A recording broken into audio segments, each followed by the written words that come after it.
again, everyone. Welcome back to Ghostwood, the Twin Peaks podcast, and occasionally other podcast. I'm one of your co-hosts, Charles Skaggs, back in Ghostwood Forest, ready to talk some X-Files with my wonderful co-host, wonderful partner on Ghostwood, and soon-to-be future drunk cinema reviewer, Xan Sprouse. How you doing? I'm doing good, Charles. How are you? Yeah, we're thinking that we should maybe put my day drinking skills to better use. So to use your powers for good instead of use evil. My powers for good instead of sleeping. Well, gee, anything we could do to contribute to your alcoholism. Yeah, I mean, there you go. If not to make fun of alcoholism, because it's a very serious disease, but it is a very serious disease, and 2020 is a very serious year. And I have made jokes that alcoholism is my new hobby, and unfortunately, it's not a joke that much. I mean, maybe we should do PSAs afterward. We should do PSAs afterwards, and just we are professionals, right? Don't try this at home, kids. Don't try this at home, and we're going to be we discussed this. We're going to be doing this not on a school night, right. So we'll still be able to go to our jobs and feed ourselves and have hygiene, and our spouses will still want to live with us. So yeah. There's not getting rid of me that easily, Lori. Sorry about your luck. Yeah. See, we can feed you as many drinks as possible, but you're going to still be around for Lori. That's the thing, is it's not. This is going to be a high functioning alcoholism. Right. Exactly. That's my plan. There you go. So, yeah. Kind of like, because you got to have goals. Kind of like Sherlock Holmes being a high-functioning sociopath. So, yeah. Right. He's a high-functioning sociopath. He's not hurting anybody, except he's breaking hearts all over the place. But, it's his loss. Now I feel like a country song should come on. Well. Anyway. Sure. Broken Heart Sherlock. Yeah, why not? I don't know. Let's just roll with it. The fiddle solo in Broken Heart Sherlock. There we go. So here at episode 85, Xan and I are going to be talking Revelations. Before we talk about that, Charles. Yes, before we talk about that, I know exactly where you're going to be going with this, so go ahead. We have some bad news. Once again, we have bad news. We are like the bearers of bad tidings, mm-hmm. especially regarding Twin Peaks actors. Yeah. Charlie did not make it to the Roadhouse. No. Sadly. Clark Middleton passed this week. Yes. From complications from West Nile virus. Right. So, holy shit, 2020. Right. For everybody freaking out about the coronavirus, and understandably so. Yeah. Don't forget to swat the hell away all of those mosquitoes coming near your house. Exactly. Get rid of that. Get rid of your standing water. Right. Don't leave sugar out. Yeah. Stay away from creeks during the dry periods. Yeah. Apparently, we have coronavirus, murder hornets, and now West Nile virus. Yeah. What the hell? Yeah, West Nile virus is over in the corner going, hey, what about me? Hello? Hey, I'm still here, you guys. But yes, Clark Middleton passed away. You guys? Yeah. Very unexpected, very sad state of affairs. Yeah, he died at the age of 63 on October 4th, 2020. Too young. We will remember him as being a mysterious enigma. Who was he to Audrey? Were they actually married? Was he her doctor? Is he a figment of her imagination? We'll never know. All we know is that he's really not all that interested in finding Billy. Yep. Sadly, his story has ended. His story has sadly ended, yes. Yeah, he ended his own story, apparently. He was tired. Yeah, but, he's going to need his coat if he's going to go to the Roadhouse, Audrey. Exactly. Hopefully he got his coat. Yes. For leaving this mortal plane. Right, because he needs his coat if he's going to go out. So Clark Middleton, in addition to playing Charlie on Twin Peaks: The Return, he's a big genre vet. Yeah, big genre character actor. He's been in Kill Bill Volume 2, Sin City, the Snowpiercer movie from 2013. Mm-hmm. Right. Birdman. And I guess I didn't watch The Blacklist, but he's apparently a very popular character on The Blacklist. Did not see that either. Yeah. Fringe. He was great on Fringe. Yeah, he was on Fringe. Gotham, Agents of S.H.I.E.L.D., and recently American Gods. He's been all over the place. So, on top of many, many other things. So, yeah. I was very sad to read that news. I tried to share it with everybody in advance. If you follow our Facebook and Twitter pages. That's how I found out about it. Yes. I was kind of off the internet for the weekend of my anniversary, and then when I came back on, I was like, what, Charlie? Yeah. Happy anniversary, by the way. Thank you very much. Belated, but yeah. Thank you. So yeah, this is why it's important to like and follow us on the social media thing, because you get really depressing news. Exactly. How great is that, right? So rest in peace, Clark Middleton. Rest in power, my friend. And I guess we'll see you on the other side. I hope you tell us where Billy is. Yeah. Or at least tell us why Audrey woke up and looked in the mirror and was horrified by what she saw. Yeah, just maybe you can help us. But yes, our hearts go out to his family. Or at least tell us how you guys hooked up and got married. Are you even married? Like I said, is she having some sort of weird fever dream where he's her doctor or somebody who is in whatever facility that she is being cared for during her 25-year coma? I don't know. Yeah. What's up with Charlie? And now we'll never know. I was reading up on Clark Middleton. Apparently he had rheumatoid arthritis at a very young age. Oh, which is horrible. Right. That is an insidious disease. Anybody who's suffering from that knows. Yeah, but especially juvenile rheumatoid arthritis, RA. So, not cool. Yeah, not cool. So our deepest sympathies to him in his memory, and also to his family and his friends and fans, obviously. And yes, and all of his fans and everybody out there who, exactly. We don't get to watch him anymore, which is very sad. So, but yeah, I just wanted to... Everybody put on your coat, go to the Roadhouse, and pour one out for Clark Middleton. Yeah, put on your coat and go to the Roadhouse, because of course you need your coat if you're going to the Roadhouse. Right. And don't get sleepy. I'm very sleepy, Audrey. I have a lot of work to do. So, yeah. Yeah. F you, Charlie. Here's to Billy. Yeah. Last time it was here's to Billy, now it's here's to Charlie. Here's to Charlie. Here's to Charlie. All right. So I just wanted to give a shout out to that, because that was... No, I'm glad you did. I had it right here in my notes if you did. Very unexpected, very sad news. And I like to bring things down as early as possible so we can lift back up. Well, exactly. And what better way to do that, as I try to segue out of this, is by watching Kenneth Welsh be yet another obsessed psychopath. Yeah, great, right? Yeah. So yeah, here at episode 85, like I said, we're talking Revelations, the 11th episode of X-Files Season 3 from December 15th, 1995, written by Kim Newton, who also wrote another episode, Quagmire. And then this was directed by David Nutter, once again, who we talked about that he directed Beyond the Sea and Shapes. Uh-huh. But this was his very last episode that he directed for the X-Files. Really? Throughout all the seasons? Throughout all seasons. This is it. He only did three seasons on the X-Files. Interesting. Where did he go after that? But because he apparently felt that there was other directors, like Kim Manners, that could had the show, and it was in good hands. I mean, David Nutter's great and everything, but Kim Manners, the late great Kim Manners, was pretty amazing. Yeah. So, but I mean, he's gone on to do other things. Like he's done. We talked about everything. A bunch of CW, DC comic shows and whatnot. And yeah, he's been all over. So he's a great director. All right. And I just wondered if he left for something specific in 95. Like, I don't know. I didn't write that down. Did he go over to Space 1990? Not Space Above and Beyond. Space Above and Beyond. Good God. Maybe. No, actually, you know what? I bet he went over to Millennium. That would make sense. Right? Yeah, that would make sense. Yeah. That would be my guess. Anyway, My apologies for being the yeah, no, it's okay. typical middle-aged person that confuses names of things. I really don't want to be that in my life, but sometimes that just happens. I hate to break it to you, it happens even more as you get older. Yeah, and also, Charles, which is nice. We already established that today was a day drinking day for me. So that's true. You are kind of playing with a handicap today. A little bit. Yeah, a little bit. So which should make for a really great podcast, right? It would. It would make for a great podcast, especially if we talked about something like, I don't know, Batman 1989. Yeah, but I'm thinking this particular podcast that we're doing right now. Yeah. It's going to probably elevate that, I think, a little bit. It's going to be pretty interesting. Yeah. Yeah. No, so we'll see. No, I had to drive home, so I am sober, but I am. I would hope so. You know, Audrey, I'm really sleepy.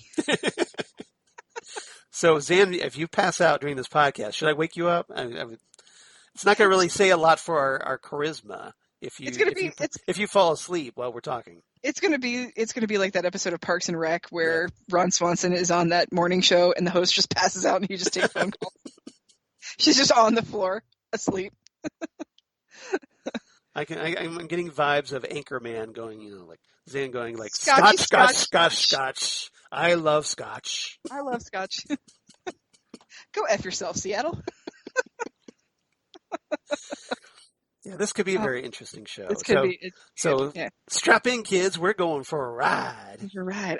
Also just to put it out there, I don't drink Scotch. Okay. You know why? Why?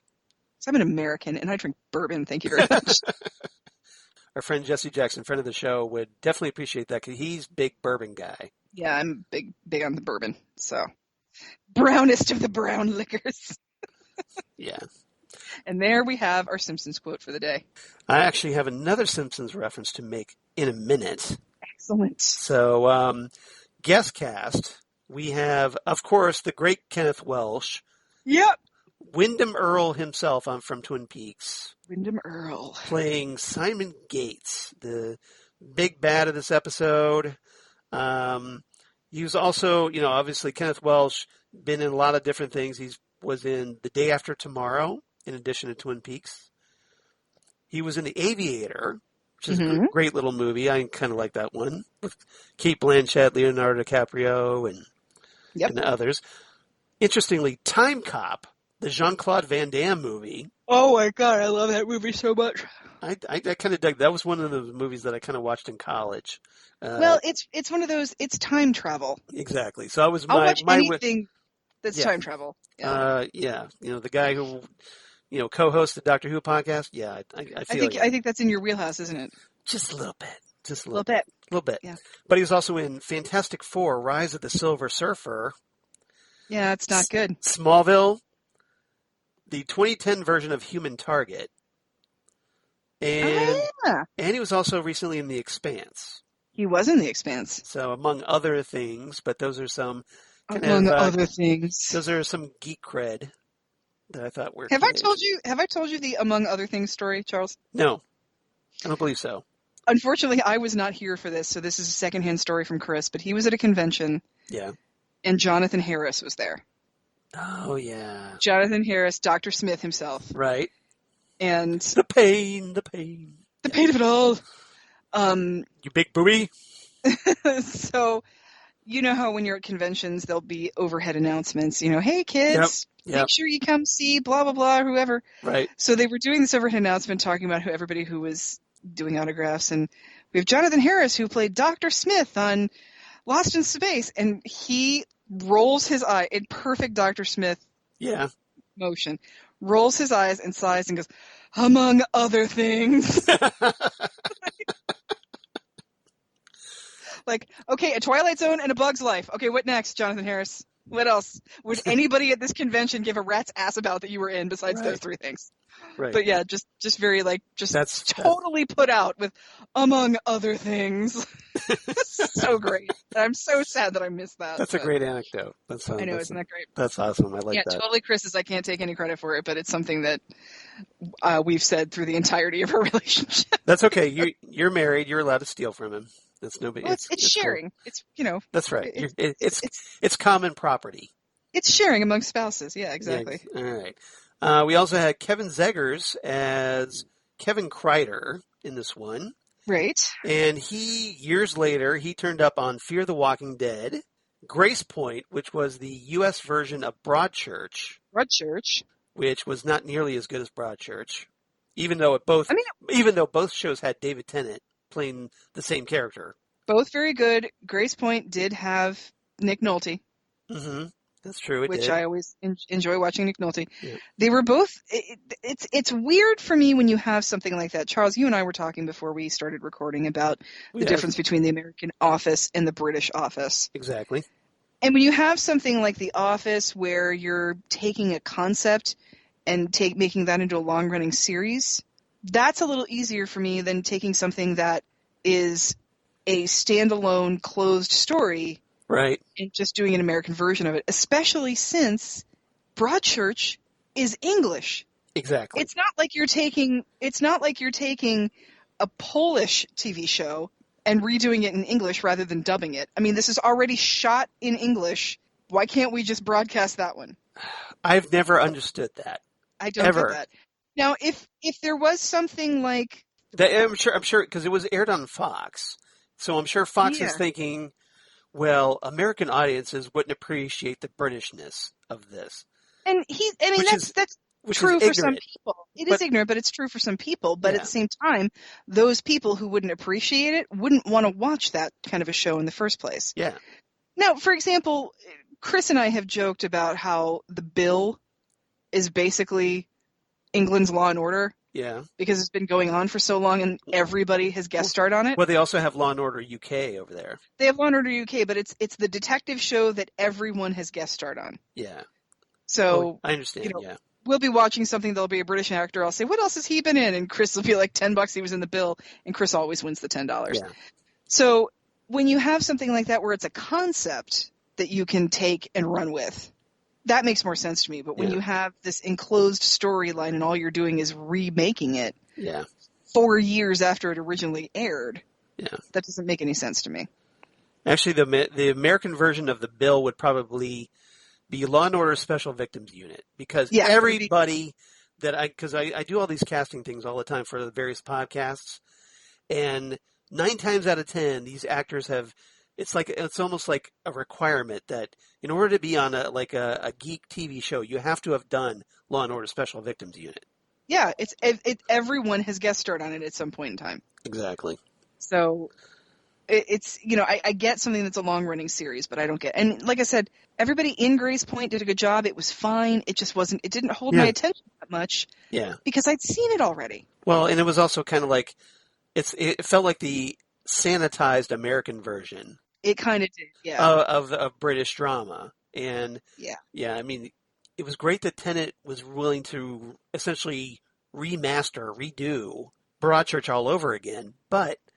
It was kind of like the Diet Coke of Broadchurch. It was the That's a good... the quasi Broadchurch.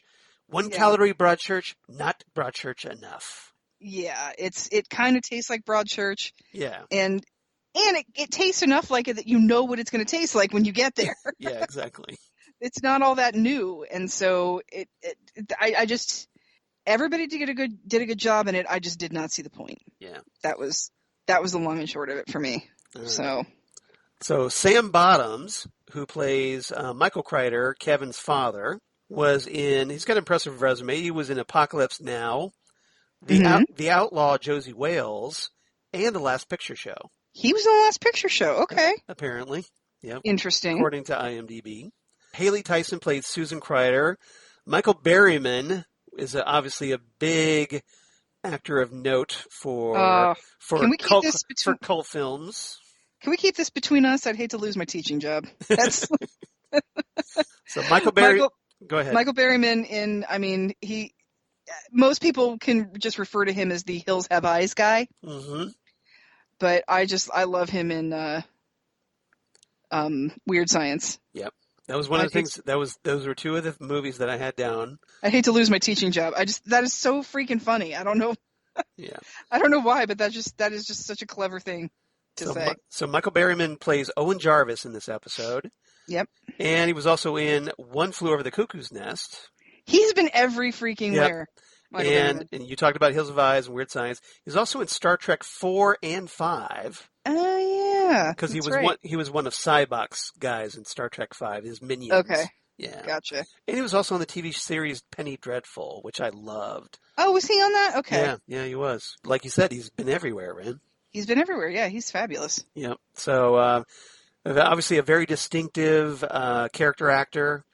Yes. And I've got some trivia about him when we get to our trivia section about his role on the X-Files. Oh, not just him, you have topical trivia. Trivia, relevant trivia. I try to make it relevant a little bit.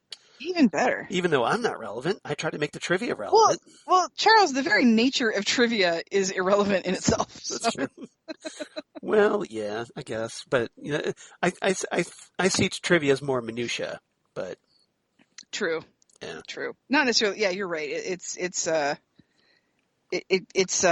necessarily irrelevant, but unnecessary. Yeah. Which is why it's great. So, lastly, but certainly not leastly, R. Lee Ermey as Reverend Hell yes! as Reverend Patrick Finley. So this guy has been, again, also a lot of other places. Mm-hmm. Probably know him, at least his voice, from playing Sarge in the Toy Story movies.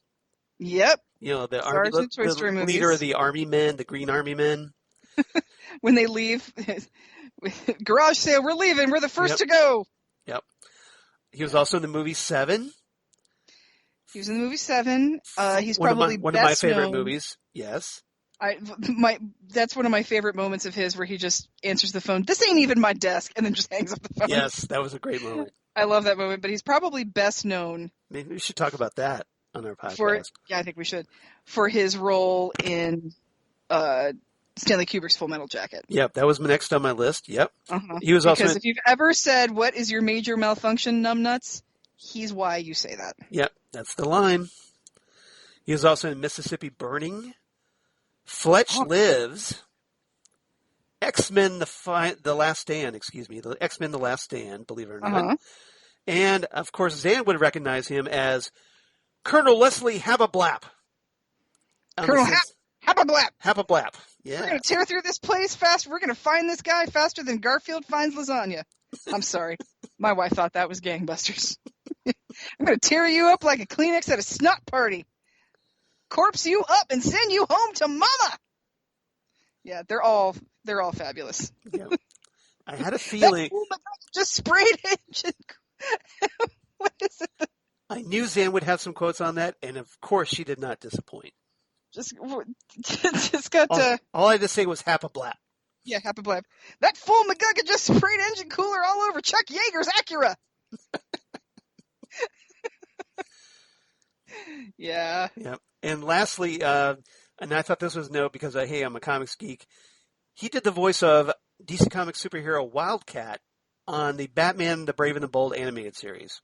Did he really? Oh, that's cool. I did not remember that. Yeah, so. And did you mention the Frighteners, Charles? Because I did not, because I didn't realize he was in the Frighteners. Yeah. I am not one of your shitty little emanations, Bannister. Yes, he's the like the drill sergeant that keeps everybody in the graveyard in line.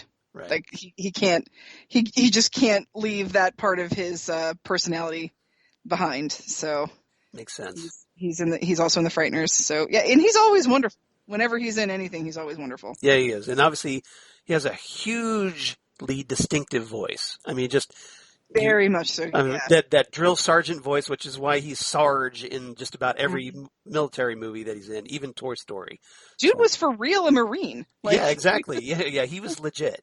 So he doesn't just play one on TV. He was legit a Marine. Yeah. Yeah, he's got the receipts to back that up. All right, trivia. So this was the very first episode to really discuss Scully's faith, her Catholic faith, in depth. Right. That's something obviously we're going to talk about when we get into the episode discussion. The story idea for Revelations was inspired by, and apologies to Nick if I'm mispronouncing this, Francesco Furione, a friar, priest, and mystic of the Roman Catholic Order of Friars Minor Capuchin, who experienced stigmata beginning in 1918 until his death in 1968. He was canonized as a Roman Catholic saint in 2002. I would not loan that guy one of my books. I'll tell you that for sure. Nope. Yeah. Especially, if he's like... Ooh, can I borrow your first edition? Don't touch it. Yeah, and especially if he's like Simon Gates and he has the burning hands. I'm just thinking if he had stigmata for that amount of time, he was just constantly moist and bloody. Poor guy. That's true. Yeah.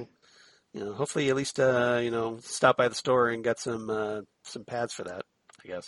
Some sort of bandage. Something to absorb that. Because that's an interesting Bounty paper towels, at least. Yeah, you're gonna need something.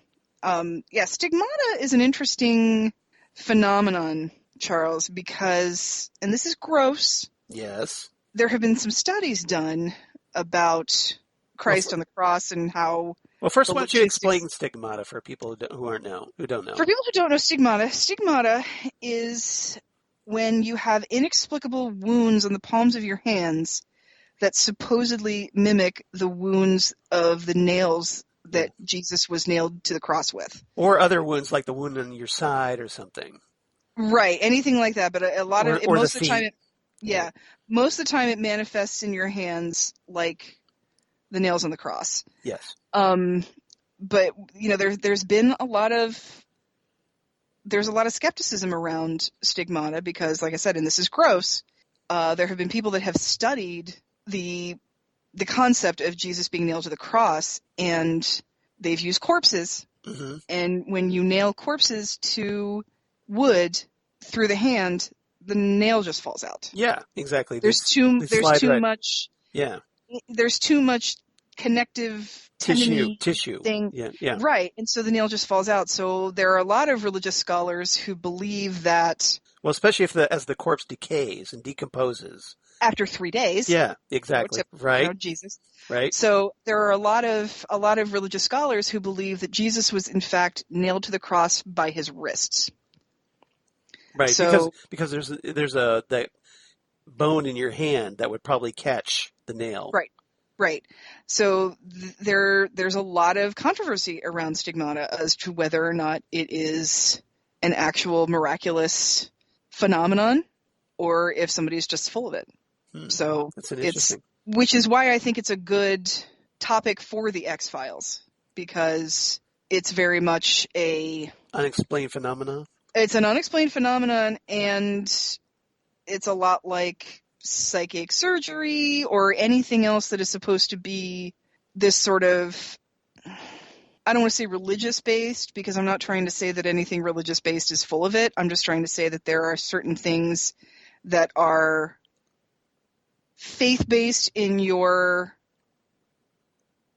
the requirement to believe in it is faith-based. Yes. And it's usually... And that's the premise for this episode, too, yeah. Right, and it's usually people trying to get you to have faith in what they're saying or what they've been told by Jesus or anything like that who experience these things, and there's a lot of controversy around whether or not these particular phenomena even exist. Yeah. So, and I think that's probably why they show Arlie Ermey's character, Reverend Finley, who was obviously full of shit. Exactly, who was obviously a fake. Right. At the beginning.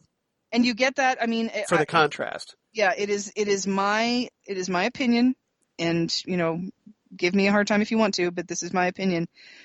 If anybody tries to tell you that giving them money is your pathway to God, kick those people to the curb.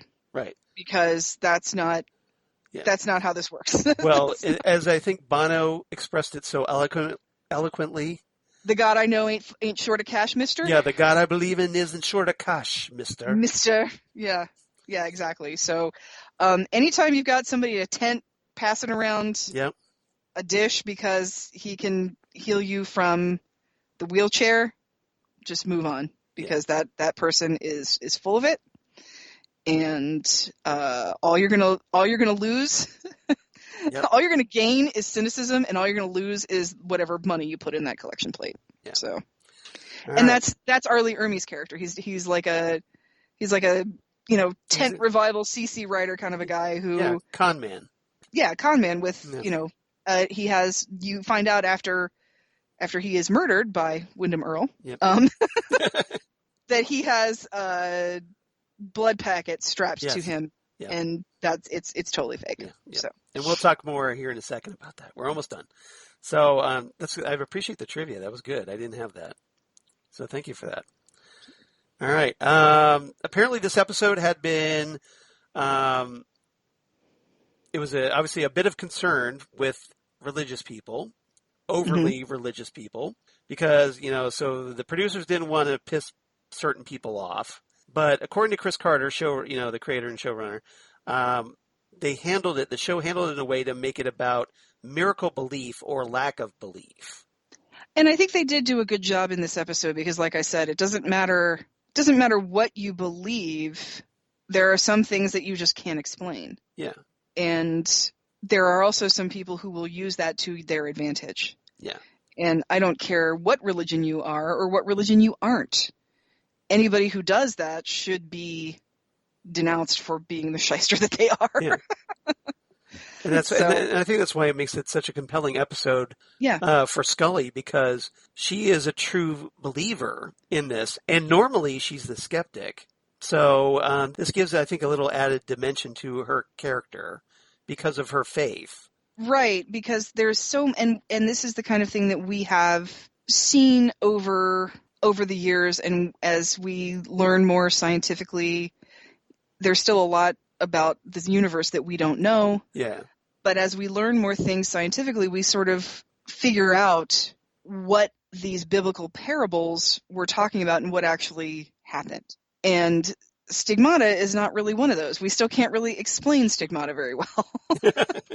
So it's you can't figure out, usually with stigmata, like I said, it's very controversial because most of the time it is an Arlie Ermes. It's somebody totally full of it. Yeah. Or it could be somebody who is a hemophiliac. It could be a million different things, and that's where Scully's coming from. There could be an explanation, yeah. Right. Scully's coming from what happened. Like what is the explanation for this? And Scully is very willing to believe, and she even talks about this when she goes to confession towards the end of the episode. She says, my partner usually believes everything without question except for this, and this is the one thing I am believing that he is having a hard time with. Yeah. And I think with Mulder's character, any faith Mulder had has been tested and replaced with cynicism because of what he's been through, I think.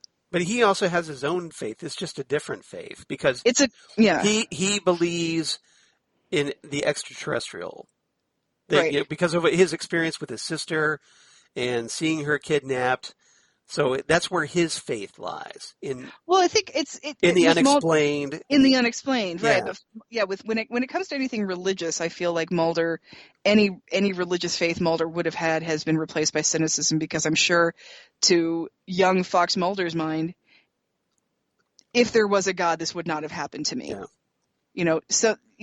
God would not have allowed something or someone to kidnap my sister in front of me when I was powerless to do anything about it. And that cynicism kind of is something that gets even worse as the series progresses, because it's worse as the series returns too. Right, exactly, because as Mulder keeps getting burned over and over and over constantly, right, by the just being all these things, this proof that he keeps looking for dangled in front of him, only be yanked away. Right. And he keeps falling for it. He wants to believe. He really does want to believe, but this is one thing where he's right there on the poster. It's right there on the poster, right in his office. He just can't, because I think he's seen too many Arlie Ermes in his life. Mm-hmm. Yeah, and it's made him jaded. It's made him very jaded. Yeah. All right. One other thing, the scene with Kevin's father speaking in tongues was cut in the final edit of the episode. Mm-hmm. Because in that scene, apparently he was going to be quoting Klaatu Barada Nikto from The Day the Earth Stood Still in 1951. Oh, and that's what you don't want. You don't want Gort waking up when you're not ready for him to. Yeah, right. Laying waste to everything. Yeah. Not a good night. But so they cut that one, and maybe they thought they would be making fun of speaking in tongues. I don't know. But and lastly, Michael Berryman, I talked about this a little bit, hinted at this a little bit earlier. He said that his role as Owen Jarvis was apparently his favorite role of his career. Really? And he credits it because it reversed typecasting that always put him in the role of a monster. That's true. He was very much the good guy in this story. Because he's out there to protect this kid, Kevin. Mm-hmm. And he sacrifices his life for him. He does. So apparently, Michael Berryman thought this is my favorite role ever. All right. Well, there we go. Didn't see that coming, did you? We have Michael Berryman's seal of approval on this episode, and you really can't argue with Michael Berryman. At least you shouldn't. Nope. I was glad to know that he's still alive, by the way. He's like in his 80s, but he's still alive. Yeah, and there's something about him that he can be so scary, but he can also be like so cuddly, sweet-looking guy too. Right. He's a really, really interesting actor. Yeah, he is. And obviously, like I said, very visually distinctive. Very visually distinctive, yes. He's the kind of actor that you would have expected to see in the Humbug episode that we talked about. Or even a Twin Peaks. Yeah. He's very distinctive. I'm kind of surprised Lynch never got a hold of him. He's very distinctive in the way that Carol Struycken is very distinctive. Yes, he is. I agree. The no hair, the piercing stare, Mm-hmm. similar things. Odd features, yeah. Yeah. I agree. Like I said, it's stunning that Lynch never got a hold of him. All right, so let's dive into the episode, as we've been already talking about some of it. So we start off in Waynesburg, Pennsylvania. Salute. With Reverend Patrick Finley. We talked about him faking his stigmatic injuries during a sermon. And you talked about how he was, we find out that he had packs underneath his robes. Yep. And according to Mulder, it was ketchup. He said it was sweet. So I kind of thought he was talking about it was syrup, but Scully says it was ketchup. I think she called it ketchup just as a way to be silly about it, but it 'Cause definitely was. It looked more syrupy to me. It was the colored corn syrup. Yeah, that's what I thought. Ketchup's too thick to be blood, and it's too orange to be blood. So I think she's just. Yeah. I think she was just using that as shorthand for badly done fake blood. Yeah, I agree. All right. So afterwards, Reverend Finley gets visited by a white-haired man whom we know is Simon Gates, a.k.a. Wyndham Earl. Sort of. Well, he's a very Wyndham Earl-esque character in this because he's sort of obsessively hunting people down, right, and killing them. And he strangles him, and his hands are smoking. But what I find interesting, because you get a guy like Kenneth Welsh, an actor like Kenneth Welsh, especially coming off of Twin Peaks, you would kind of think he would be playing a character, especially if he's playing a bad guy, that's a little bit more theatrical. No, that's the beauty about Kenneth Welsh, is that he has that psychopathic smile. Right. He's very sinister. He's the epitome of nice guy, quiet, mostly kept to himself. Yeah. So he has that underlying sinister, sweet smile that goes psychotic in a second. So I think he has that perfect look. But do you understand what I'm talking about? Because Wyndham Earl was so over the top. Wyndham Earl was so over the top, but I feel like this understated version is even scarier. Because you take him more seriously? You take him a little more seriously, and you're not sure what he's doing. Because in Twin Peaks, the Wyndham Earl character is very obviously out to get Dale Cooper. Yes. And when he's getting anybody else, it's to get Dale Cooper. And you feel like this guy is going to just kill anybody, and there's no rhyme or reason to it. And he's going to kill this child for no reason. Well, I mean, he has his reason, but for his psychosis. So, to be fair, Wyndham Earl never killed a kid, as far as we know. As far as we know, Wyndham Earl never killed a kid. And there's just something so sinister about Kenneth Welsh, which, unfortunately, for him, perhaps he's been typecast in my mind. Hopefully he hasn't been typecast that way for everybody else. But, I've seen him as Wyndham Earl. I've seen him in this. I've seen him in where he's played like abusive husbands. I mean, just really terrible characters. And it's that quiet calm that he is, like when he's Gerald Craig. Okay. Or when he's talking to Audrey in the library, or one of those things where he can really be the kind old man. Oh, I see what you're saying. Okay. But then underneath it, he just can sort of turn on a dime, and he has those eyes, he has that smile. So like he can switch it on like a light switch. Right, and just when he comes in to Arlie Ermey's dressing room, and he says, "I just wanted you to know that there are still some of us who believe." Yeah. And he's like, thanks. Even you can tell that Arlie Ermey, badass Semper Fi Arlie Ermey is getting freaked out by this guy. Yeah. It's about to get real, exactly. It's about to get really bad. Yeah. So, but yeah, I take your point. I agree. He is much more sinister in this, and he does almost come off as more menacing as a result. Right, and I think there's an over-the-topness to Twin Peaks. Yeah. That works because it is this otherworldly town, and I don't think it works as much in an X-Files non-comedic episode. Yeah, because, I mean, obviously X-Files, like we talked about when we talked Humbug, Right. X-Files can do comedy. And, Sure can. And does it well. Yeah. Especially when Darren Morgan's writing it. Mm-hmm. But yeah, as far as tone, that portrayal, the much more menacing villain, Right. suits the tone of this episode better. All right. Right. So obviously we get Mulder and Scully on the case. Mulder says that the priest was the 11th fake stigmatic who has been killed over the past 3 years in a series of international murders. So apparently, old Simon is a serial killer, as we find out. He is definitely a serial killer. So meanwhile, in Loveland, Ohio, a boy named Kevin Kreider starts bleeding from the palms of his hands. And by the way, if you're wondering, Loveland, Ohio is right outside Cincinnati. Yes, it is. In Hamilton County. It's in Hamilton County. Yep. Yep. I looked it up. Yeah, and he's, I have to say, of all the things that can happen to boys when they get called up to the chalkboard, right? This is probably number 2. Well, speaking as former said boy, yeah, I can attest to that. So yeah, yeah. So in as bad as the fear of getting aroused while you're up in at the front of the class doing your writing stuff on the blackboard, I would imagine bleeding from your hands. Right up there. It's right up there. It's right up there. Especially when you have the whole class going, ew. Yeah. Which I think the entire class would say in either situation. Yeah.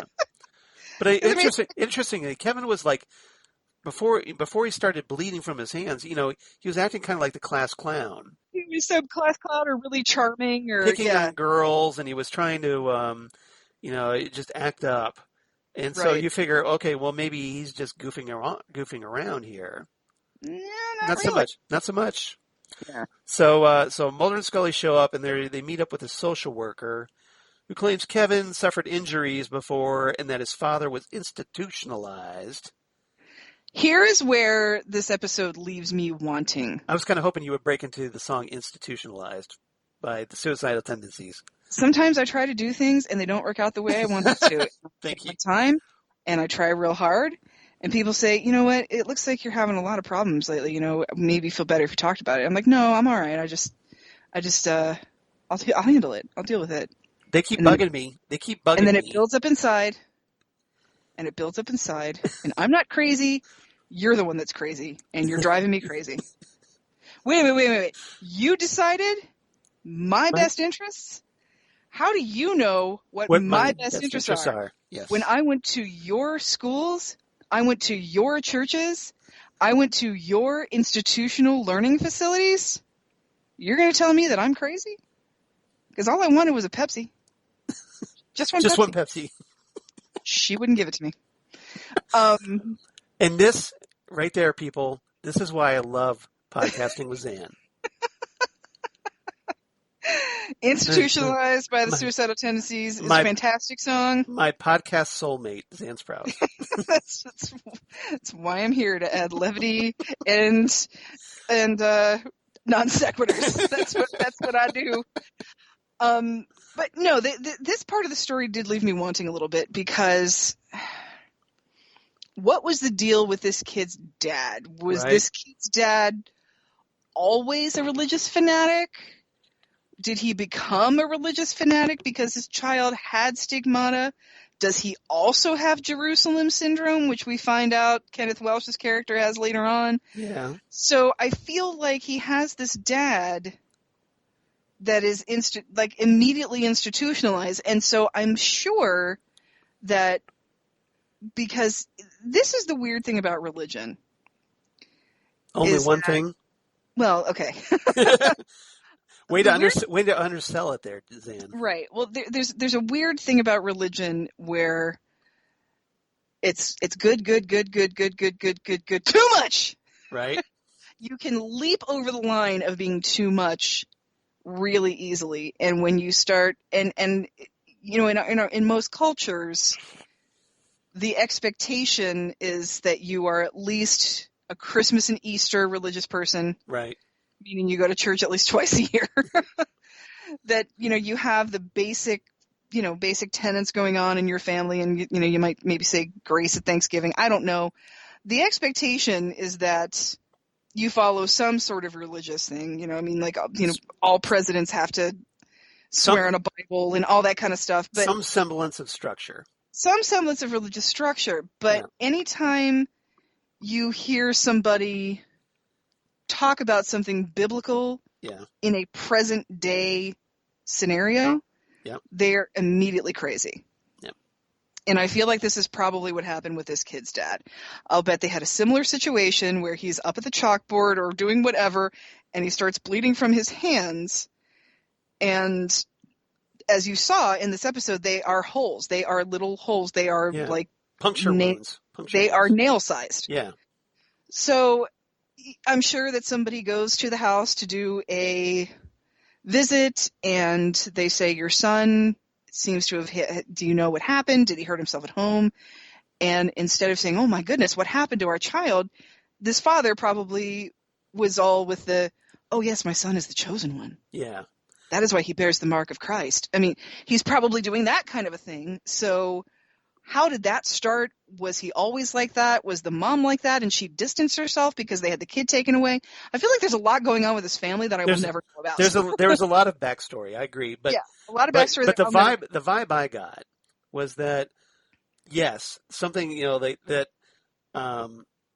father, the vibe I got was that the father wasn't originally religious, but then when his son started manifesting, these stigmatic symptoms, he was probably, like I said, a Christmas and Easter Christian, right? And then and he probably started researching it, and then went down this rabbit hole and totally bought into the dogma of stigmatics, and so.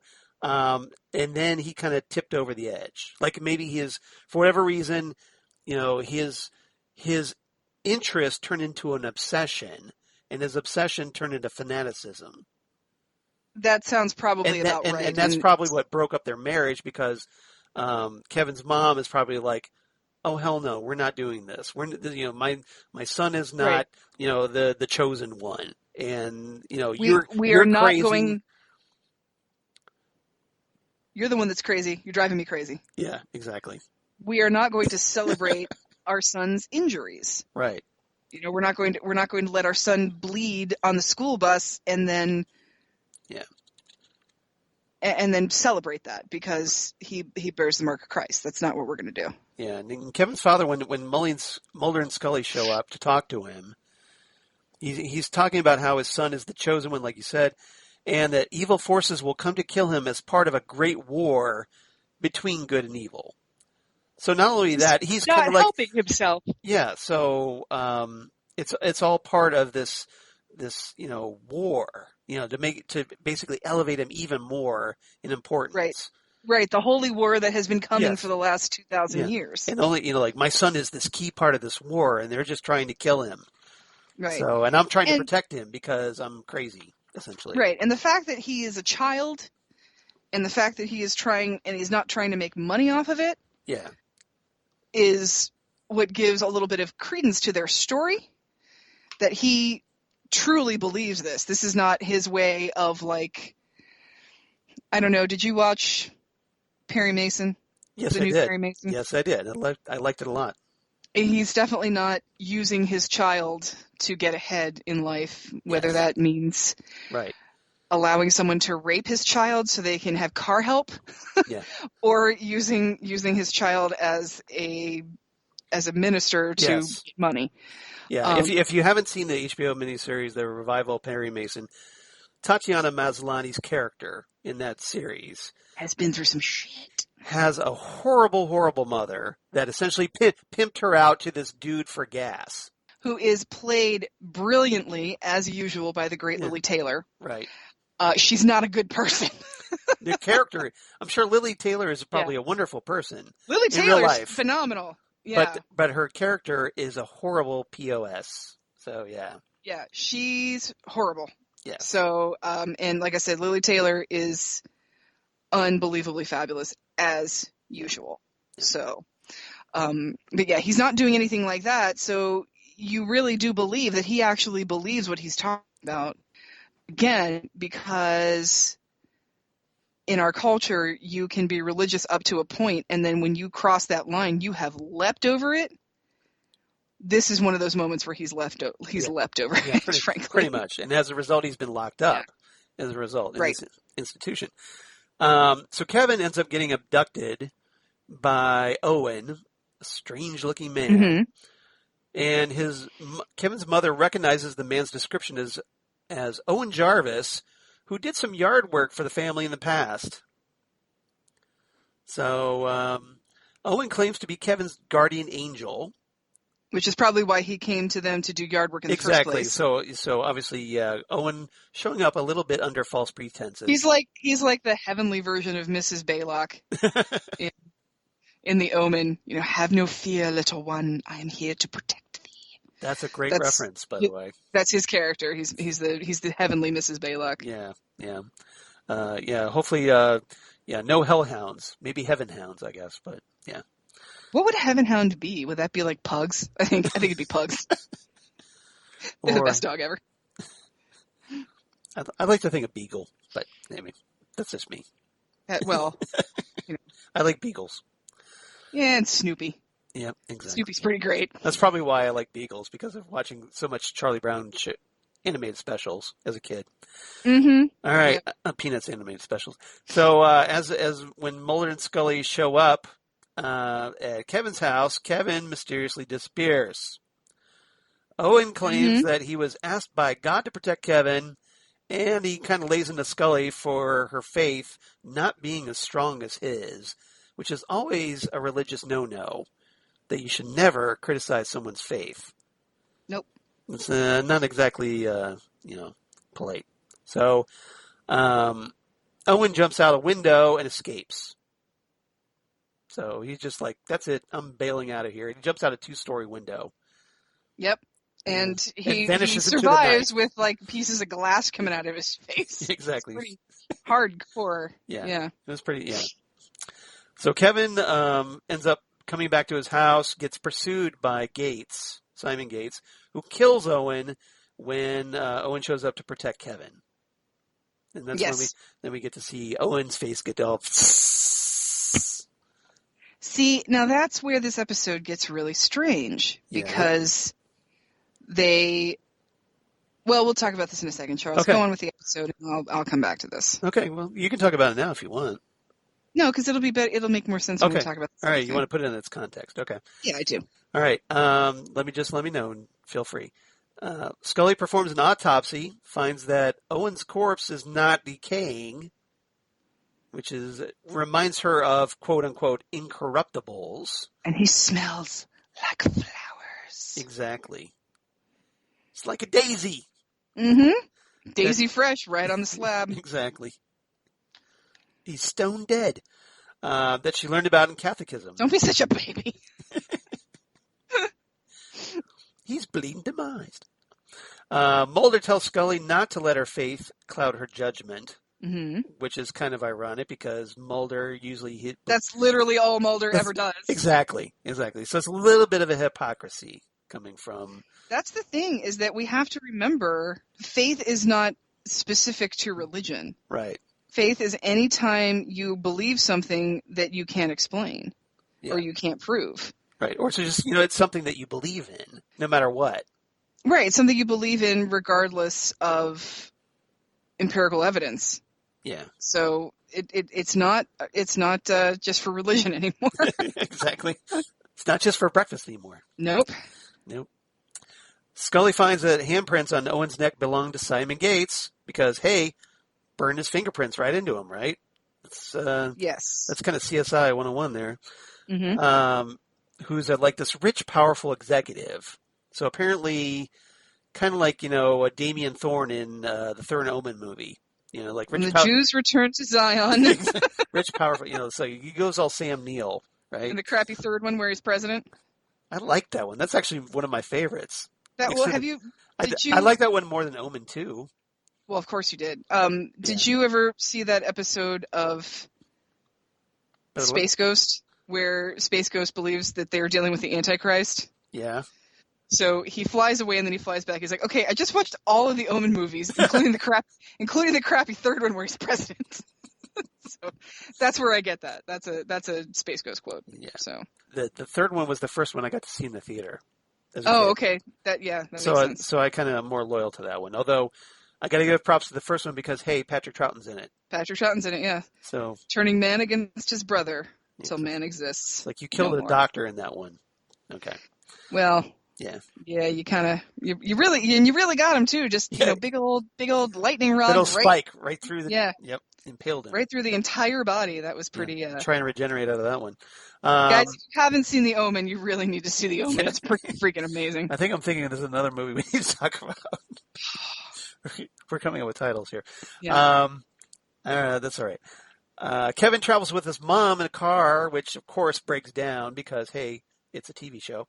Mm-hmm. And Simon Gates just happens to show up right there, offering to help fix the car. Yeah, Simon Gates has been following this kid for a while. Pretty much. But it's kind of interesting that he just happens to be there. And Kevin, who recognized him because, hey, Simon just tried to kidnap him, is kind of like freaking out a little bit in the car, but can't quite see him because the hood's up. Right. So he's not sure really what's going on, but seems like he has a bad feeling about it. And apparently Kevin has the ability to appear in two places at once. They never really explain that in this episode, do they? It's called bilocating. It's called bilocating, but it's not something that comes forgive the pun. Yes. It doesn't go hand in hand with stigmata. Excellent. That's good. That deserves this. Where is it here? There Thank you. A little slow on that one, but I got there. All right. I wasn't really trying to make that pun. I just realized it was going to happen whether I wanted it to or not. I love a good pun. So that's the weird thing about this episode is that so now this kid can bilocate. That doesn't make any freaking sense, and they never explain it. That does not make sense. No, it's the Chewbacca defense. This does not make sense. Ewoks on Endor. That does not make sense. I want my $8 back. Sorry, it just happened. That just popped in my head for some reason. Basically, Simon gets distracted and helps them escape. So they get back in the car. They peel out of there. But Kevin's mom, after being hurt by Gates, because she was essentially thrown down to the road and smacked her head on the pavement. Right, she's suffering from a bit of a head wound and is unable to particularly drive very well. Yeah, yes. so she's all weaving around and then drives the car right into a ditch, and she dies as a result. And she dies. Yes. Wah, wah. Scully tells Kevin that she's going to protect him, though, and they bring him to a hotel where Scully notices an additional wound on Kevin's side. Mm-hmm. You know, kind of like that third wound on the crucifix. Yeah. I think we've heard about that at Easter at some point in our lives, right? Yeah, and of course, but it also seemed a little awkward watching that scene because, you know, like you've got Scully with a young boy and it just seemed a little skeevy. Yeah. I mean, I know Scully wouldn't do anything, but it's still even. I got to tell you, Charles, I watch a lot of To Catch a Predator on YouTube. Yeah, so that didn't even faze you. Never, ever any women coming to meet 13-year-olds. Never. Yeah. They've in the history of Chris Hansen, there's never been a decoy trying to catch a predator, and it's a woman that comes to the house. So it's a little more. That's because guys are a-holes. So this is a bit of a foreshadowing to Scully's maternal nature with her son William. Yes. Her and Mulder's son William, who is also special needs, shall we say?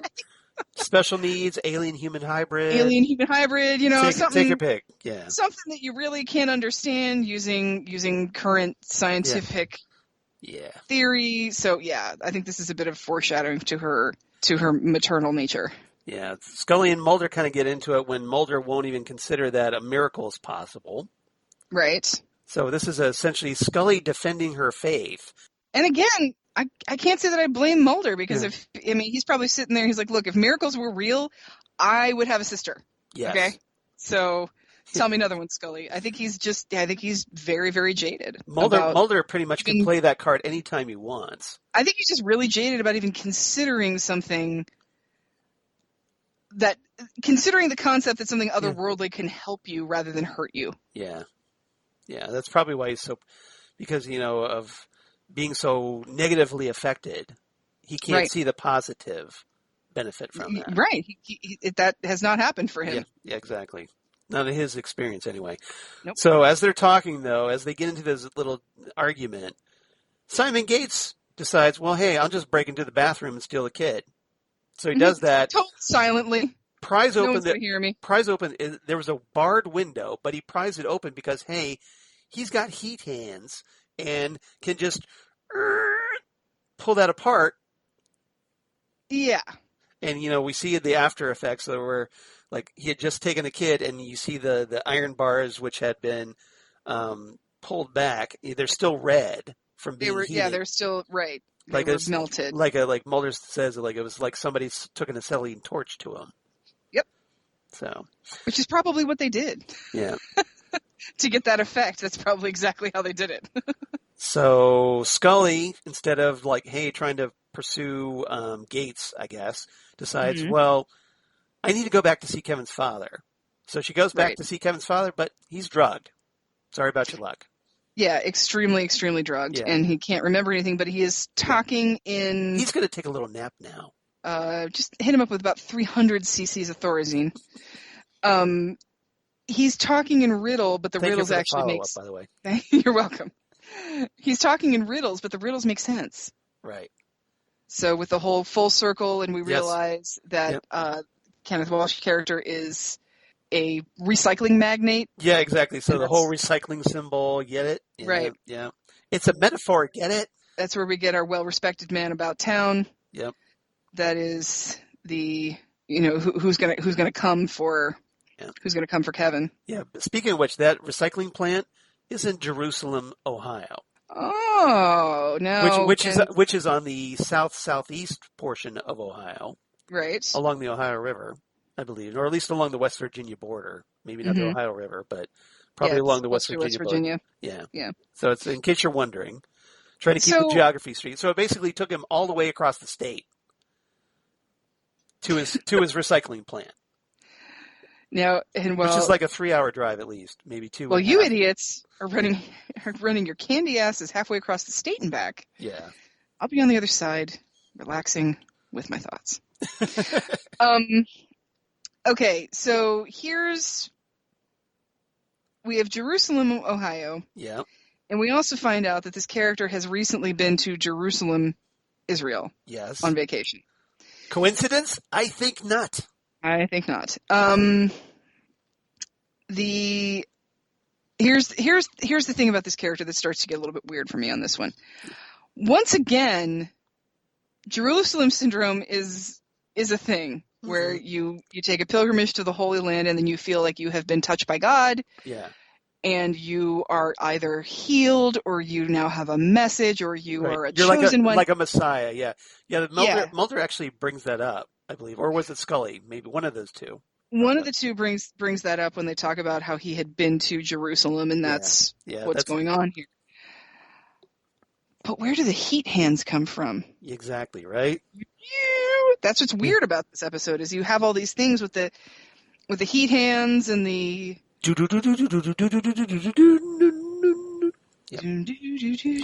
Yeah, and so there's a lot of things I feel in this episode that they tell you, like, oh yeah, he has Jerusalem syndrome. It's like, yeah, Jerusalem syndrome doesn't give you heat hands. Right, exactly. Stigmata doesn't make you bilocate. Like, there's so much more going on with these people that they just don't even talk about. Yeah.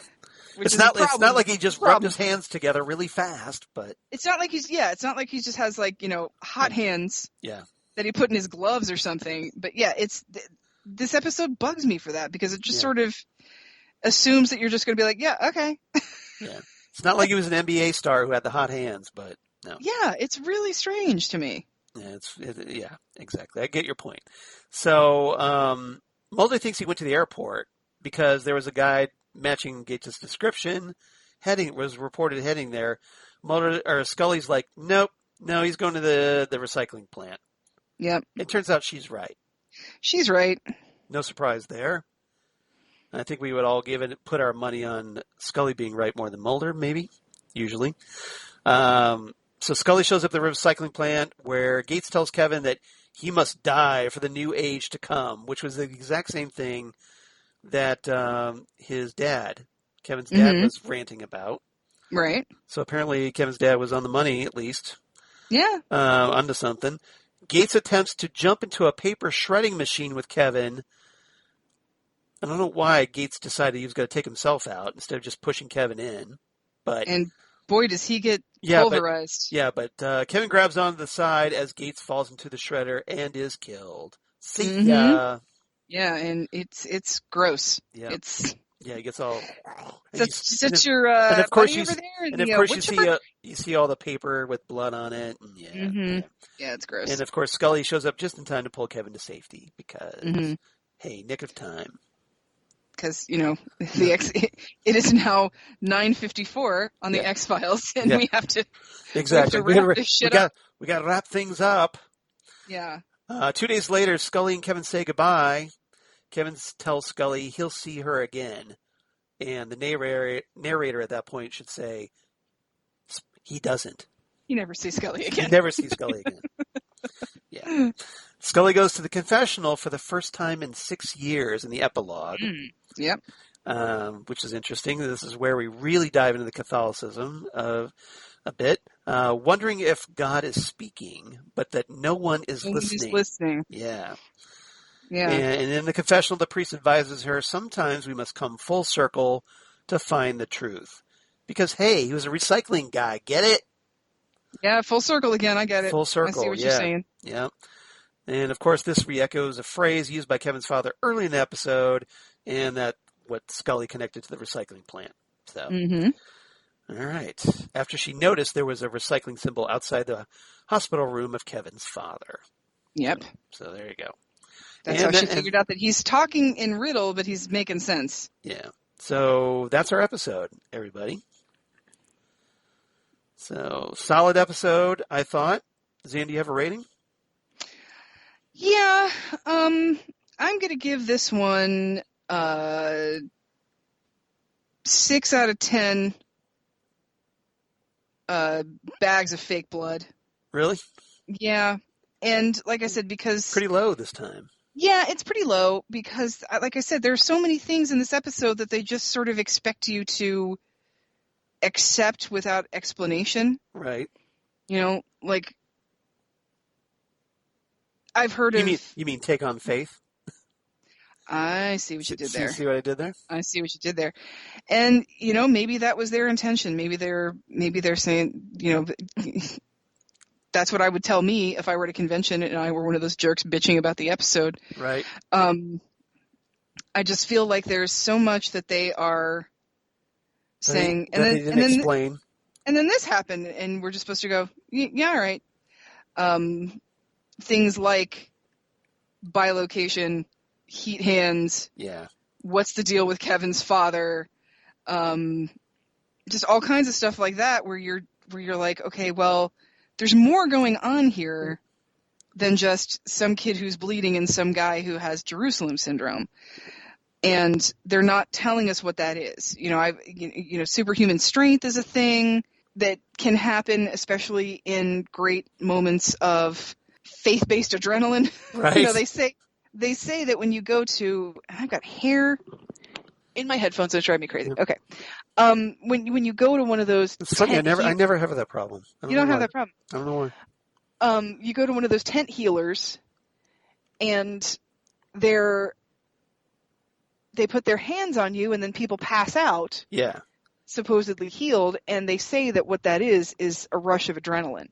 That you're so caught up in the expectation and the moment and the faith and the really thinking, okay, this is going to do it. This is going to get me out of these crutches or whatever. Yeah.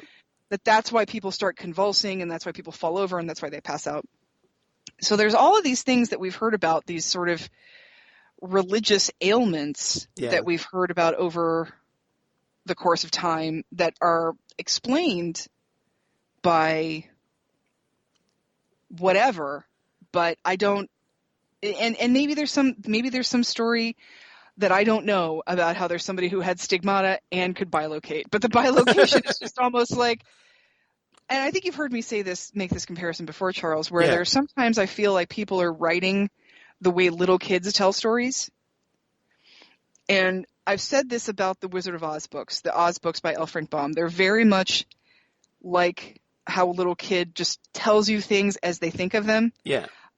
So there's this girl, and she lives on a farm with her aunt and uncle, and then she gets blown away, and she meets a scarecrow, and then she meets the queen, and she gives her shoes, and she flies back. And if she looks in a mirror at 1 o'clock every day, she can go back to Oz whenever she wants to, and then she does, and then she meets this chicken. They really read like that. And that's how I felt this episode was. There's this kid, and he has stigmata, and this guy is looking for him because this guy is evil, and he has lava hands, and when he chokes you, you start smoking like a piece of meat, and when he gets you, he can melt you, and when he gets you and he knocks you to the ground, then you go crazy and you drive off of a cliff. And this kid, he has a stigmata, but he can be in two places at once. Like, you think he's here, but then somebody else sees him at school. And it felt like that. Like, they just tacked on these story things that didn't go anywhere for no real reason. So that's where my low rating comes from. And then what's his name from Kids in the Hall shows up and says, and that guy, he smoked. He smoked. Can I paint your chair? I forget what his character's name came. Gavin. Thank you. Yeah. Gavin. Yes. And Mom, he was smoking. Played by Bruce McCullough. Bruce McCullough. Yeah, the great Bruce McCullough doing the Gavin character. I was trying to think so hard of his name. Hey, Mister, can I paint your chair? Yeah. Yeah. So what about you, Charles? That's epic. Thank you. That was fantastic. Did you like I'm gonna be smiling about that. Did you like my little Wizard of Oz book report? I loved your summary. That was fantastic. That's fantastic. I got through about like the first 3 books. Maybe we should do Twin Peaks like that. I don't know. Literally everything I said about the Wizard of Oz happens in the Oz. There was this guy, and he went out. He was going to go out fishing, but then he went out fishing, and then he saw like this. He made fish coffee, and then he went out and he found a body, and his wife was real mean, and they live with this pretty girl, and she was all wrapped in plastic, and so they call the police, and the doctor it's his daughter's best friend, and so he's real sad.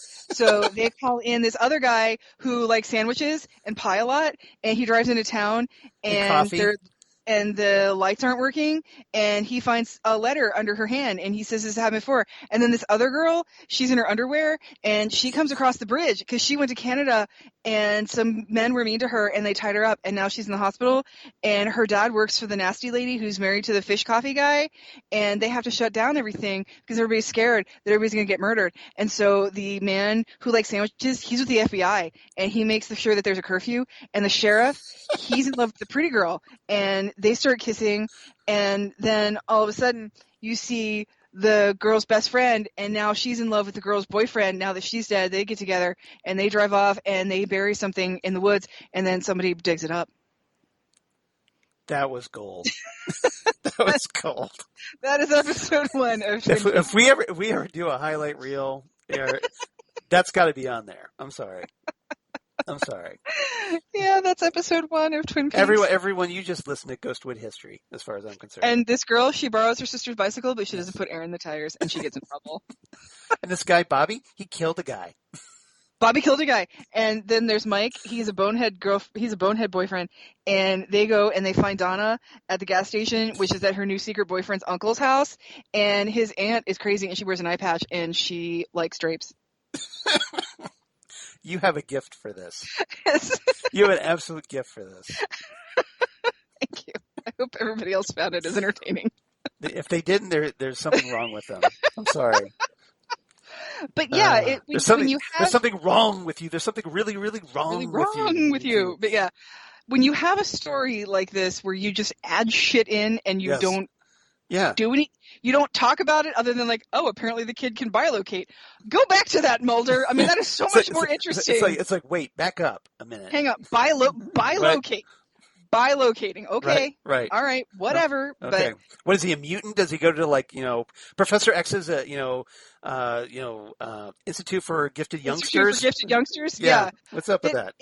You need to go back to that. And like I said, if somebody, the ability to burn somebody's flesh while you're strangling them, Yeah, is not just Jerusalem syndrome. There is more going on with these people. Right. Well, I think it was the hint that he's satanic. He's a demon. He's a demon or a devil of some sort. Yeah. Yeah. And so he's gunning, and he's gunning for the stigmatic. So yeah. Don't let that sour you guys on recycling. You should still recycle. Yes, it's important. It's important. So that's not part of the foreplay, but it's still very important. Get those blue containers out to the curb. Get them out to the curb. Yeah. Do right. you listen to the Flight of the Conchords, Charles? Do you know that? I know of them, but I haven't heard it. Yeah. They have a song called "Business Time." Okay. And it's about how like a long-term couple, with how they have a night each week that they have sex. Yeah. It's like, girl, tonight we're gonna make love. You know how I know? Because it's Wednesday. and then we're doing the foreplay. I start out the recycling. That is not part of the foreplay, but it's still very important. It's a very funny song. I recommend it. I'm gonna have to look that up. That's awesome. Business Time by Flight of the Conchords is hilarious. I know Flight of the Conchords. A lot of people love them, and so I'm sure I would love that too. Did you see the X-Files return? The 2016 or 17 return of the X-Files? Yeah, I see them. I've got the Blu-rays. Remember the episode where there's a guy who kind of looks like Kolchak the Night Stalker, and he's a lizard man? Right. He was on that show. He was on the Flight of the Conchords show. He was their boss at the office job that they had. He was like their manager who also had like this bad office job where he had to like manage these guys out of his. That was it was in the Scully and Mulder Meet the Were-Monster, wasn't it? I thought he was like more of a lizard guy. No, but I can't remember. I forget, but anyway, the guy that looks like Kolchak. Okay. He was on the Flight of the Conchords okay. show. All right. I'll have to look that up. Anyway, but yeah, when you have a storyline like this where they just keep throwing stuff at you and not explaining it, that bugs me. Yeah. So my rating, 7.5 out of 10 paper and bad guy shredders. Ooh, that's a good one because, multitasking. Yep, exactly. So I liked it a little bit more than you, but it was not the best episode. I mean, I think it's a solid average episode of the X-Files for me. It's a good episode.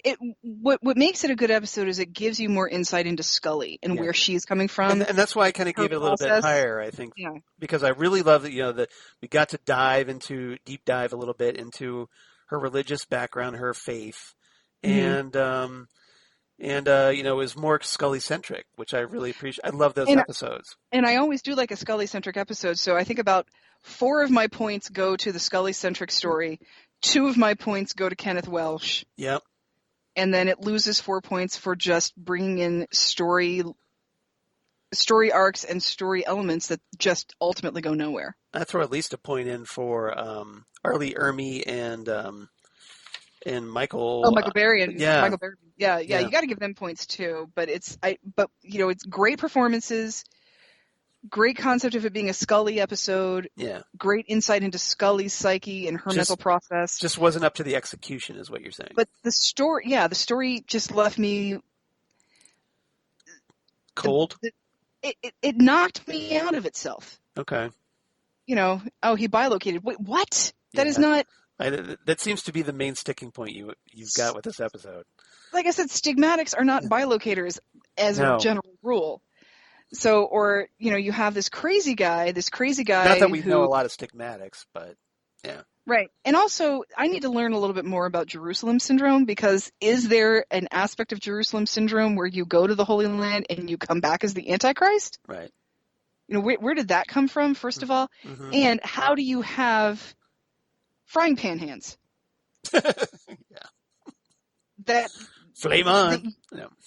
These 2 really bizarre aspects of both of these characters that you ultimately never talk about. Yeah. It kind of gets overlooked. All right. Yeah, it gets very much overlooked. Okay. So we're a little divided on this one a little bit. Interesting. All right. No, we're not divided. We just don't. Yeah. I just have more issues with problem. it. Yeah. I have more problem with being knocked out of the story by the story's own inconsistencies than you do. And that's fair. That's fair. Yeah, that's fine. No problem with that. We got a lot of email this week. I'm very excited about this email thing. Jesse wrote a bonus email about how has Jesse watched Twin Peaks and we're just now knowing about it? Exactly. So yeah, because Jesse has gotten in the habit of copying Xan. So in her emails. So he wrote in first like a week ago, talking about Twin Peaks and him. Yeah. And so he writes in, hi, Xan and Charles. Well, hi, Jesse. Hi, Jesse. How's it going? It's been like a whole day since I've talked to you on Next Up Everywhere. It's been a lot longer since I've talked to Jesse, so I'm more excited about this. Yeah. Well, we're making plans to do something about that. Just listening to the latest episode, and as always, I enjoy listening to the discussion. It's always a joy to hear you two discuss something you love. Yeah, that kind of helps. Thank you, Jesse. Side note, I really want Xan to join me on Set Lusting Bruce to talk music someday. I know that would be a blast. So I think can we talk Tunnel of Love, because one of my favorite Bruce Springsteen songs is Two Faces. I'm sure Jesse would be more than happy to talk anything at all. Awesome. Bruce Springsteen. Yeah. Awesome. Yeah. I'm here for you, Jesse. Just be prepared for him to do likewise with multiplied by a factor of 12. That's fine. Okay. Just fair warning. He continues, you didn't change my opinion on the episode, but hearing you discuss what you love about it made me happy. I also appreciate the love and support you both gave to me about my opinion, even if it is in the minority. Well, that's because we respect opinions. That's the whole point. That's the thing, Jesse, and I would like to address this. Yeah. Anytime somebody gives somebody else a hard time for geeking out over something, right, you're an ass. Yeah. Because unless what you're geeking out over is some crime you've committed or something horrible you've done to another person, I am always interested in hearing somebody talk about something they love. Yeah. Because it's more uplifting. It's more uplifting than hearing somebody whine about something. It's just a lovely thing to hear someone talk about something they love, even if it's something that I could not give a rat's ass about. Mm-hmm. I just like to hear people talk about things that they love. So, Jesse, thank you for being the same way, just liking the purity of hearing someone talk about something they love. Yep, exactly. The purpose of this email is to share my Twin Peaks background. So here we go. I don't know why he didn't share this with us months ago, but whatever. Right, exactly. It's like, we've only been doing this podcast for like 3 years at least, right? 3 years. Yeah, exactly. Way to jump on that grenade there, Jesse. The purpose of this, all right, I said that. Linda and I watched the original 2 seasons when it was on the air back in the day. How did we not know this, Charles? Right. How have we not had him on to talk about it? I don't know. Jesse's an OG with the Twin Peaks, just like we are. Exactly. So you think we could have him on to talk about this? I think, Jesse, we got a lot to talk about. Listeners, what do you think? Should we, make that happen? I'm pretty sure we should. Yeah. So why didn't we have Jesse on our soundtrack shows? That's what I want to know. Yeah, because he's a big music guy. Oh, I know. Yeah, Jesse, by the way, we have episodes where we've talked about music here on Ghostwood. Yeah. It's called Listen to the Sounds. We actually did 2 of them. We did 2 of them. Parts 1 and 2. Check them out. And there are some people we love and some people we really just don't want to listen to. Yeah, there was. Which is so sad because their band name is so clever. But I just don't want to hear them. Okay. Which one? Au revoir, Simone. Yeah, I thought that's what I thought. As a Pee-wee's Big Adventure fan, I love their band name. I just didn't want to listen. I just didn't like the song they did. Yeah. So. All right. Jesse continues. I haven't ever gone back and rewatched this series. Didn't watch the movie, and when the new series came out, I decided I didn't want to watch it till I went back and rewatched the original. Felt wrong to pick up with the sequel without rereading the original material. Well, I get that. Okay. But no excuse for not going back and rewatching. Apparently, he's not like us, and doesn't watch Twin Peaks at least once a year. Yeah. What's your deal, man? Come on. You didn't have your videotapes that you taped off of Bravo in college for like 15 years? Yeah. Or, off your parents' living room TV. Yeah. Yeah, seriously. Yep.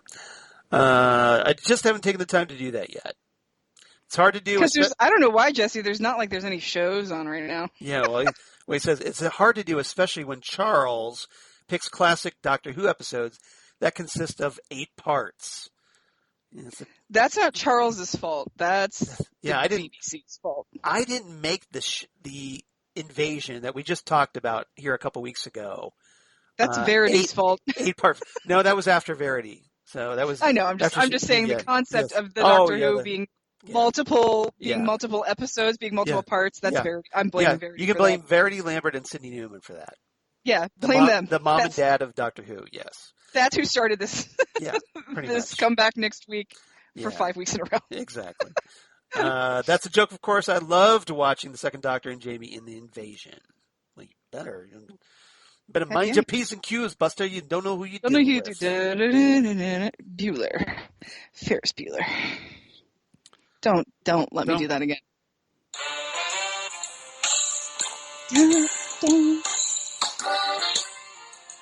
All right, that's enough of that. What's the score? Nothing. Who's winning?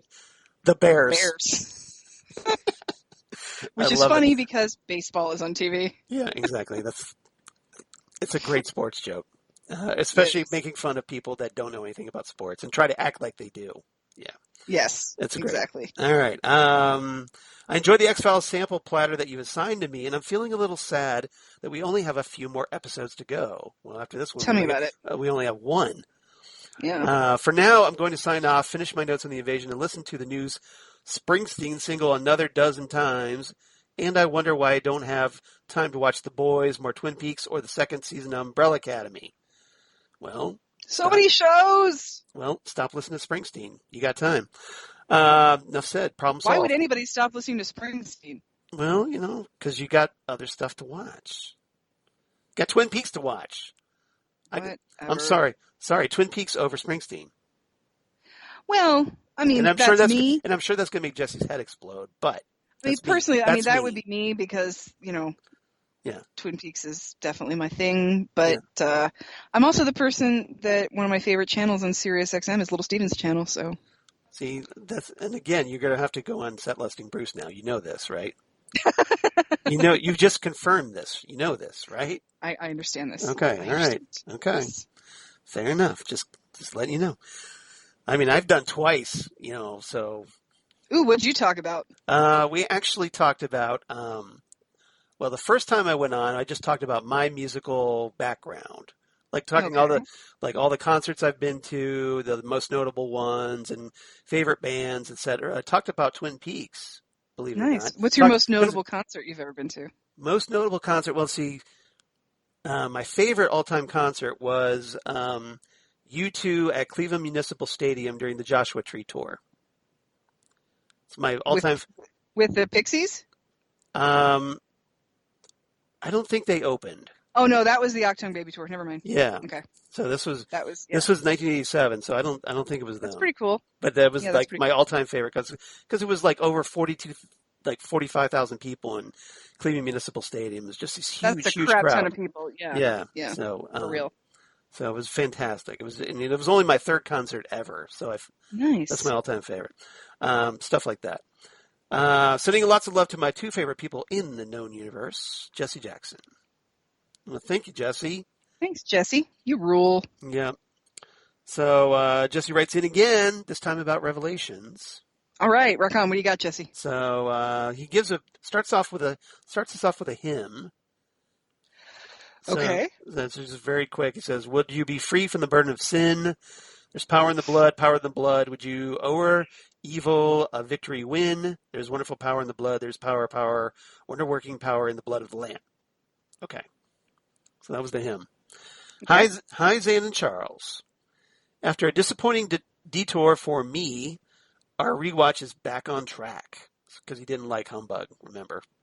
So that's right. He didn't like Humbug. Yeah. So this episode was very entertaining. It had some nice twists. I'm sure one of the points you both will discuss in the role reversal that Scully is the believer and Mulder the skeptic. Yep. We did, in fact, discuss that. We did, in fact, yes. There's an irony that someone who believes in the supernatural would be an unbeliever as far as faith/miracles.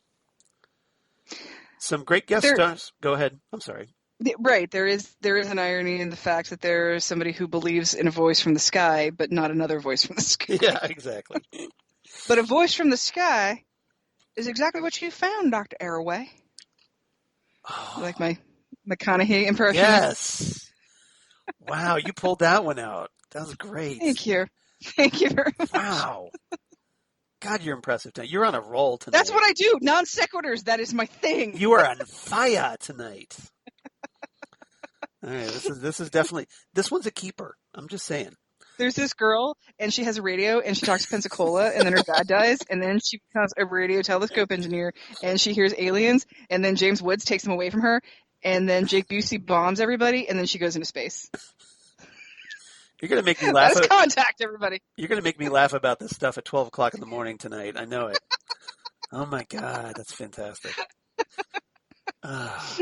Bringing a smile to my face, as always. That's my goal. You succeed in spades. Some great guest stars. I was at first confused about Sam Bottoms because he looks so much like his brother Timothy Bottoms from the Last Picture Show fame. And, that's because I mentioned that Sam Bottoms was actually in the Last Picture Show. So it was him, not Timothy Bottoms. All right. Unless they were both in it. I don't know. I've never seen the Last Picture Show. I never have either.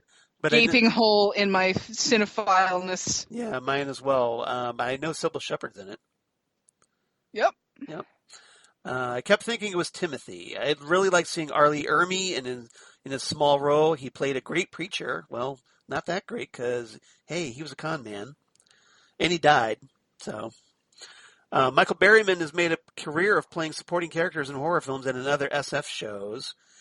I liked his performance as protector of young Kevin. Kenneth Welsh is another great character actor, and he is wonderful as the villain, or in his mind, the hero. He's always wonderful as the villain. Because great villains always think they're the hero of their own story, right? Well, and here's the thing about Kenneth Welsh, and I feel kind of bad for him, but he's done such a good job. He's a James Mason for me. Yeah. Anytime I see James Mason in a movie, I'm like waiting till the end of the movie for when James Mason is going to be the bad guy. Yeah. James Mason is so horrible in so many movies that when he's the good guy, like in Heaven Can Wait, I'm like, really? He's not he's not like really the devil? Like what? You wonder what his ulterior motive is. Yeah, and that's what happens to me when I see Kenneth Welsh. I'm like, oh, this can't be good. Yeah. Well, to be fair, yeah, he does kind of a track record. Let's see what else. I love the vagueness of the story and the questions left unanswered. Is Kevin special? Should he be protected? Why has it been so long since Dana has been to confession? Why hasn't Scully ever drawn Mulder a bath? Because she makes that joke. Yeah. That's right. Never drew me a bath. Never drew me a bath. Yeah, there's an interesting thing going on in this season. There's like more flirting going on between the two of them this season because we have escalated flirting. The episode after this one is that cockroach one with Dr. Bambi. War of the Coprophages, which I just watched because after oh, of course you watched that. I mean, it's on the same disc. You had to watch it, right? I love that episode. That's a great. Her name is Bambi. Yeah, she says it like 3 times. Like her name is Bambi. Her name is Bambi. I love when she calls him and he's like, "Not right now," and just hangs up. And she had to be fuming at the other end of that. And she's just on the other phone like, you keep calling me. What the hell is going on? But there's that scene where I don't even remember what she's talking about at the beginning of the episode, and she just goes on and on very expertly talking about this subject. And Mulder just says, Scully, what are you wearing? Yeah. He's like, he gets turned on. Well, she was talking about something like technological or whatever. I forget what it was. She's talking very... very confidently about something scientific, and I forget what it is, but he just says, Scully, what are you wearing? Yeah. And for those of you who are too young to remember phone sex, that was how phone sex always started, was, what are you wearing? Well, obviously Scully was getting very turned on by that, yeah. So they started like really kind of, what was the episode, what season was Eddie Van Blunt? I want to say... Was that season 2 or season 3? I want to say 4, I think. Okay. I think But 4. I think they really started having a little bit more, and here, this is going to be one of the most dated references I'm ever going to do. Mm-hmm. They start having a real David and Maddie kind of a thing going on with two of them. Yeah. In little this moonlighting thing, so, yeah. But yeah, why haven't you ever drawn me a bath? Jesse, it sounds like Jesse is a little bit more comfortable with the unanswered questions than I am. So I feel that they are story arcs brought up and abandoned, whereas he feels that they are unanswered questions that have more of a purpose. So I'm glad Jesse got more enjoyment out of that than I did. Well, he says, a very enjoyable time. Thanks for suggesting this one. I give it 8 out of 10. Forgive me, fathers. Oh, that's a good one. Yeah. So thank you, Jesse, writing in twice. Thank you very much for staying in touch. But now that you've talked about that you've watched seasons 1 and 2 of Twin Peaks. Jesse, we got a lot to talk about. So I look forward to your upcoming appearance on Ghost with the Twin Peaks podcast, my friend. For real. Yes. No excuses now. I know. So we're looking. Yeah. Okay. Next, Holly writing in, Holly Mack once again. Hey, Holly. Love to hear from Holly. She says, hey, Charles and Xan. Hey, Holly. This was an interesting episode. Was I the only one cringing at first when Mulder licked his finger after putting in the fake blood? Yeah, that was gross. I don't care what it was, Holly. Yeah. I don't care if it was blood. I don't care if it was corn syrup. It was on the floor. Gross. He's about as bad as a certain Time Lord. Yeah, because the Doctor does that too. At least Tennant and Matt Smith and Jodie Whittaker do that. I can really feel for both Kevin and his mom. Kevin is quite the storyteller and may have watched Nightmare on Elm Street a few times. Maybe a little bit. A little bit. I wish we could have had more scenes with Owen. Again, for real. Right?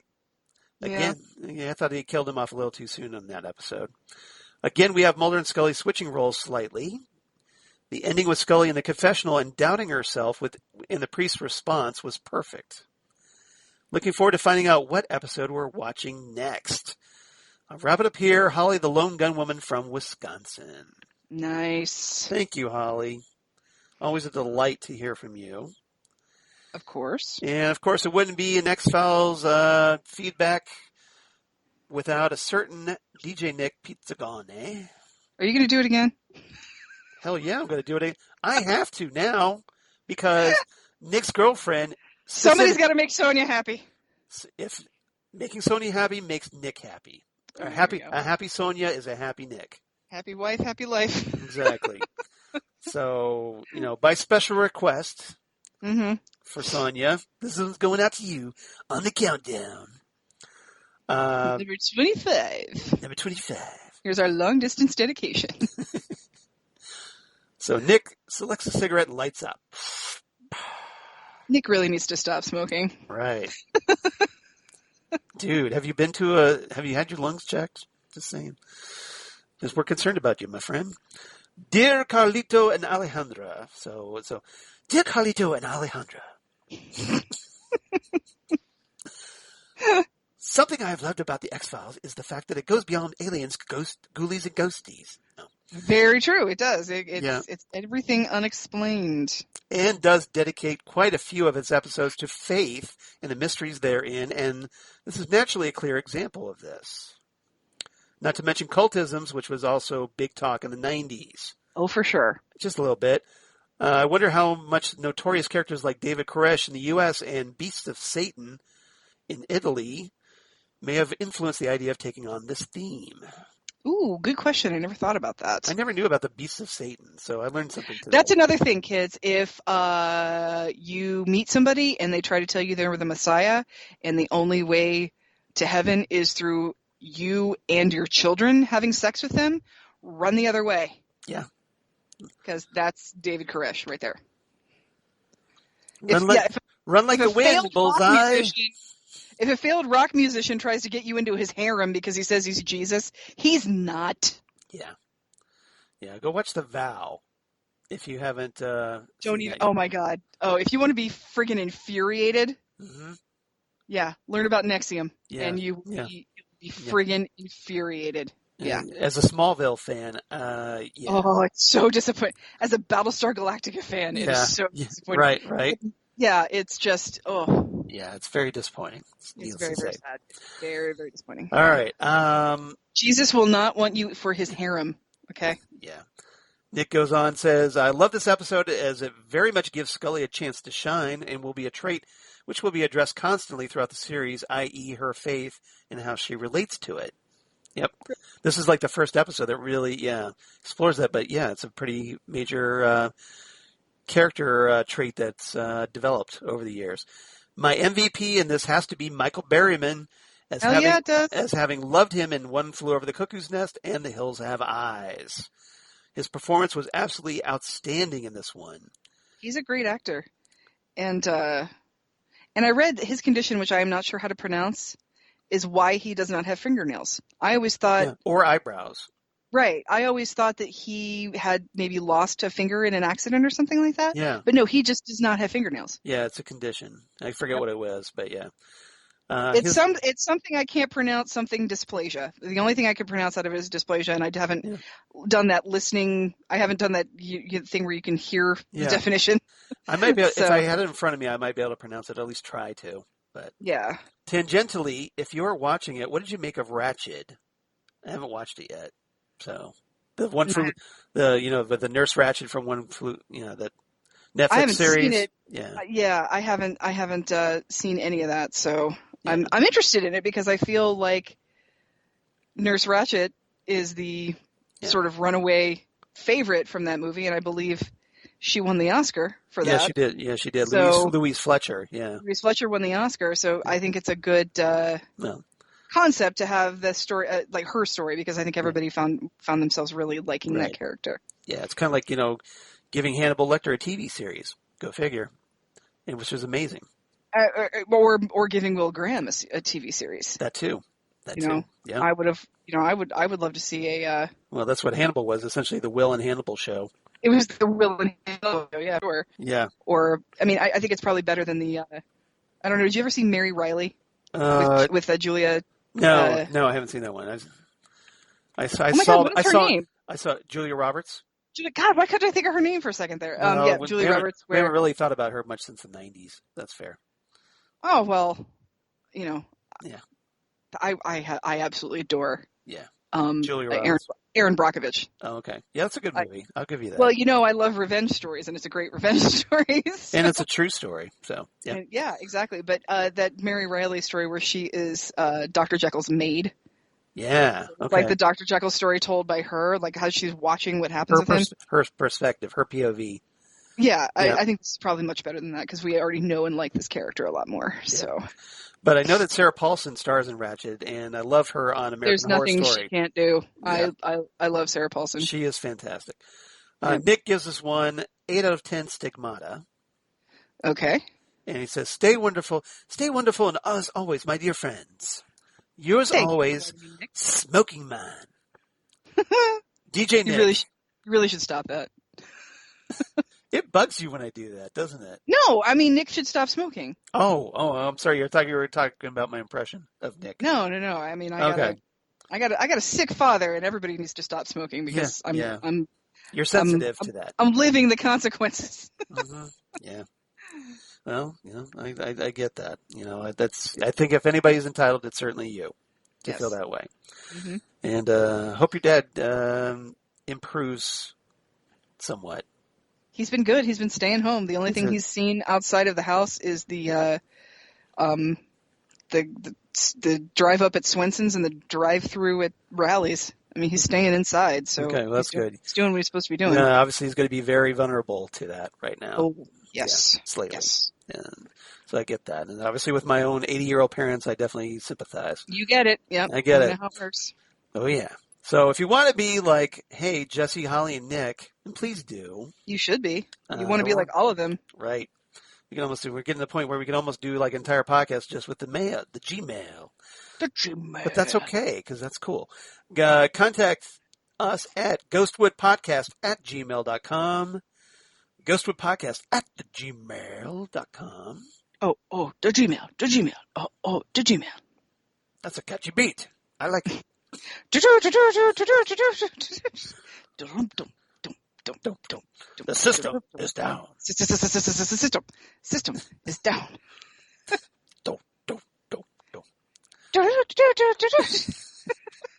The cheat is grounded. Is grounded. Oh. I love that.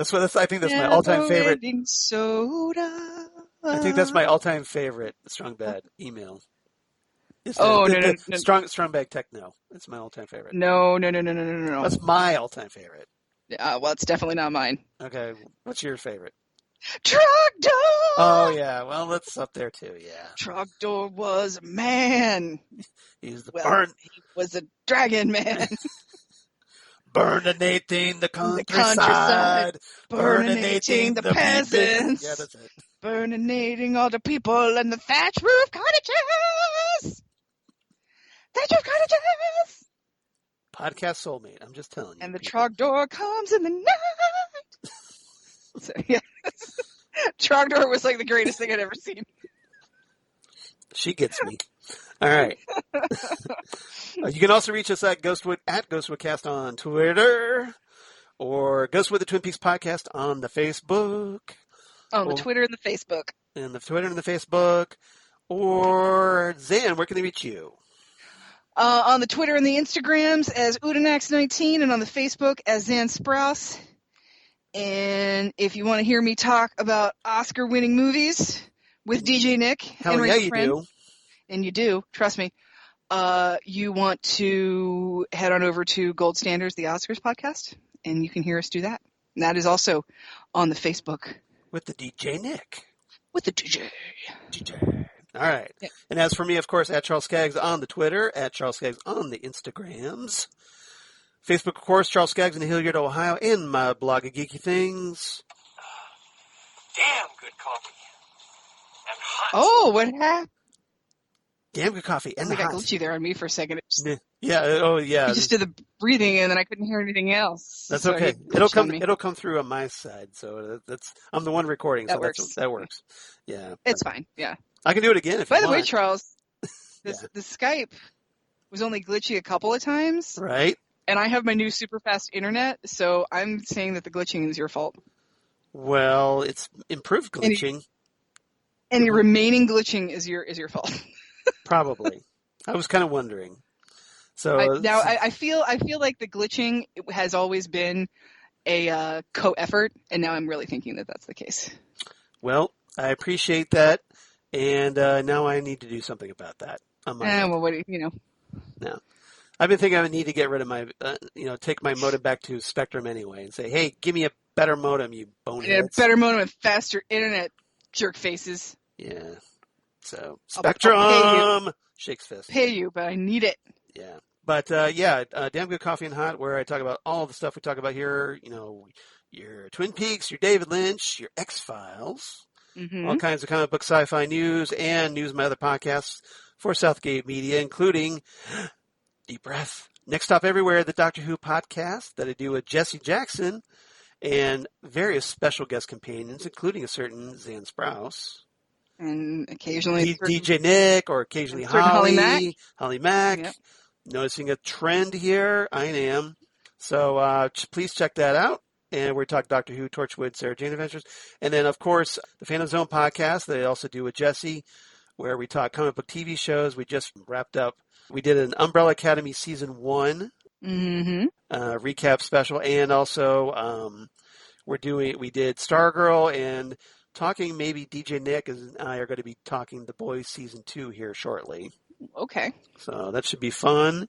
And then Titan Talk, the Titans podcast that I also just did with DJ Nick, where we talked Doom Patrol Season 2, and right now it's kind of on hiatus as we wait Titans Season 3 and hopefully Doom Patrol Season 3 starting production soon. So fingers crossed.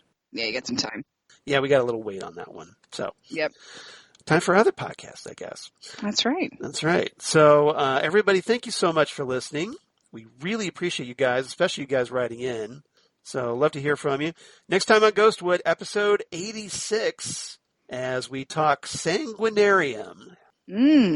Our sixth and final Twin Peaks actors who have appeared on the X-Files episode review.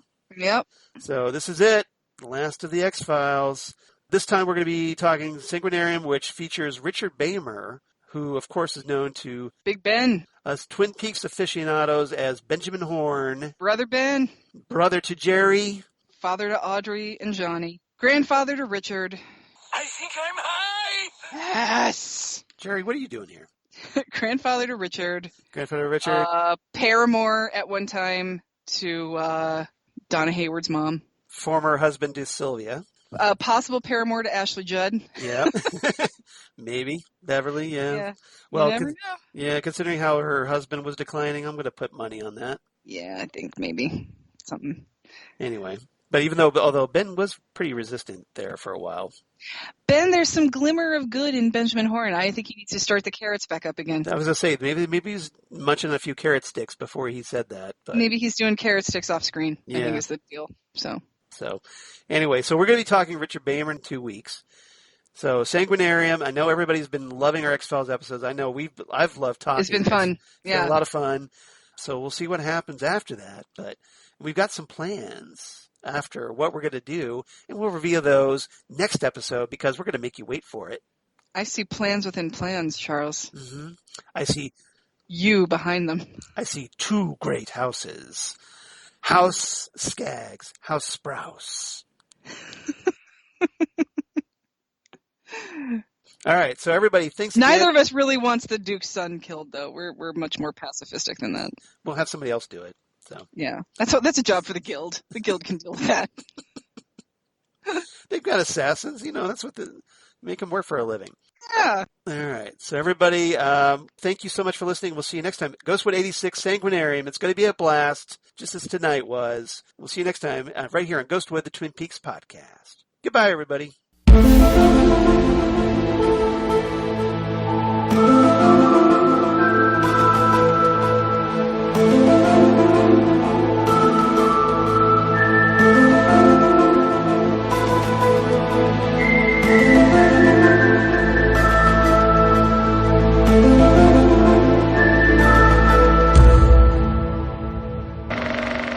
We made this.